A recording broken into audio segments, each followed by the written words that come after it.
Friends, मैं आपसे अदरक का पाउडर यानी कि सौंठ का पाउडर बनाने का बिल्कुल सही तरीका शेयर कर रही हूँ। फ्रेंड्स, अगर आपका अदरक का पाउडर यानी कि सौंठ का पाउडर डार्क कलर का बनता है या बहुत जल्दी से जाला पड़ के ख़राब हो जाता है या फिर जब सालन में इस्तेमाल करते हैं तो सालन में कड़वाहट सी आ जाती है, तो मेरी तमाम टिप्स को फॉलो करते हुए अदरक का पाउडर बनाएं। आपको इनमें से किसी प्रॉब्लम का सामना नहीं करना पड़ेगा।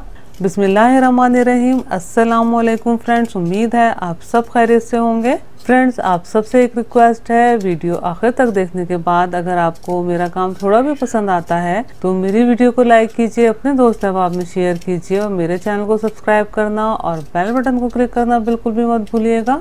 फ्रेंड्स, ये मैंने 250 ग्राम यानी कि 1 पाव अदरक लिया है, जिसे मैंने बहुत अच्छे से धो लिया है। अब अदरक को इस तरह से छील लेना है। आपको जिस तरीके से आसानी हो, चमचे की मदद से या छुरी की मदद से छील लीजिएगा। फ्रेंड्स, आप अदरक के पाउडर का इस्तेमाल मुख्तलिफ किस्म के मसाले बनाने में कर सकते हैं, सालन में इसका इस्तेमाल कर सकते हैं, मुख्तलिफ रेमेडीज में कर सकते हैं और इसके अलावा ग्रीन टी में या रेगुलर चाय जो हम पीते हैं उसमें भी इसका इस्तेमाल किया जा सकता है। तमाम अदरक को छील के एक दफ़ा दोबारा मैंने धोकर स्ट्रेनर में 5 मिनट रख दिया था। अब इस तरह से किचन टॉवल की मदद से बहुत अच्छे से अदरक के तमाम पीसेस को खुश्क कर लेना है। अदरक के तमाम पीसेस को खुश्क कर लेने के बाद इस तरह कद्दूकश की मोटी वाली जाली से क्रश कर लेना है। फ्रेंड्स, अदरक में इस तरह बारीक बारीक फाइबर होते हैं तो इन्हें निकाल देना है, इन्हें शामिल नहीं करना।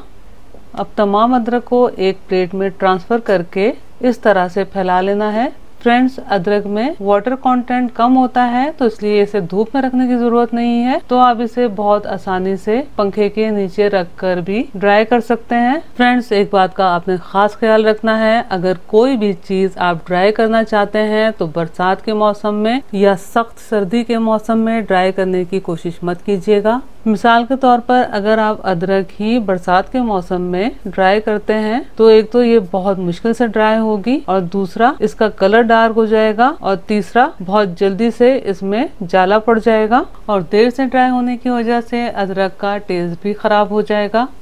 फ्रेंड्स, आप देख सकते हैं कि मैंने 2 दिन अदरक को पंखे के नीचे रखा है, बहुत अच्छे से ड्राई हो गई है। अगर आप चाहें तो 1 दिन तेज धूप में रख के भी अदरक को ड्राई कर सकते हैं।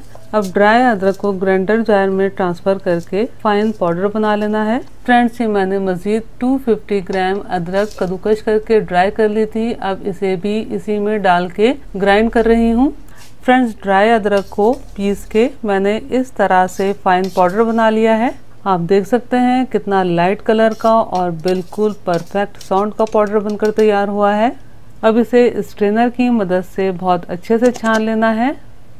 अदरक के पाउडर को बहुत अच्छे तरीके से छान लिया है। इसमें ये थोड़ा बहुत फाइबर बचा है, इसको फेंक देंगे। फ्रेंड्स, आप देख सकते हैं ये आधा किलो अदरक का पाउडर है और ये पाउडर बनने के बाद कितना कम क्वांटिटी में रह गया है। अब अक्सर मेरी बहनों से गलती ये होती है कि जब वो सौंठ का पाउडर यानी अदरक का पाउडर सालन में शामिल करती हैं तो ज्यादा मिकदार में शामिल कर देती हैं, क्योंकि उन्हें ठीक तरीके से अंदाजा नहीं होता, जिसके नतीजे में सालन में कड़वाहट आ जाती है। मैं आपको मिसाल के तौर पर बता देती हूँ, जैसे अगर आप आधा किलो गोश्त की निहारी बना रहे हैं तो उसमें सिर्फ ½ टीस्पून अदरक का पाउडर शामिल करेंगे और दूसरा, जब अदरक के पाउडर का कलर डार्क कलर का हो जाता है तो उसमें कड़वाहट पैदा हो जाती है, तो फिर आपने डार्क कलर के अदरक के पाउडर को सालन में इस्तेमाल नहीं करना।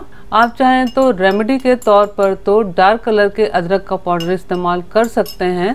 आपने सौंठ का पाउडर या कोई भी चीज़ आप ड्राई करके स्टोर करते हैं तो इसी तरह एयर टाइट जार में डाल के स्टोर करना है और कोई भी चीज़ जो आप ड्राई करके स्टोर करना चाहते हैं फ्रिज में स्टोर कीजिए। अब जिन अज्जा में नमी आने का डर होता है तो उसमें इस तरह से 1 टीस्पून टिश्यू पेपर या मलमल के कपड़े में धागे की मदद से एक छोटी सी पोटली बना के रखिए या इस तरह सिलिका जेल के पैकेट्स का इस्तेमाल कीजिए। फ्रेंड्स, मेरी टिप्स को फॉलो करते हुए अदरक का पाउडर जरूर बनाइएगा और कमेंट्स कर बताइएगा कि आपको मेरा तरीका कैसा लगा। अल्लाह हम सब का दस्तरख्वान हलाल रिस्क से वसी तर फरमाए, आमीन। मुझे भी अपनी दुआओं में याद रखिएगा। अपना बहुत ख्याल रखिएगा।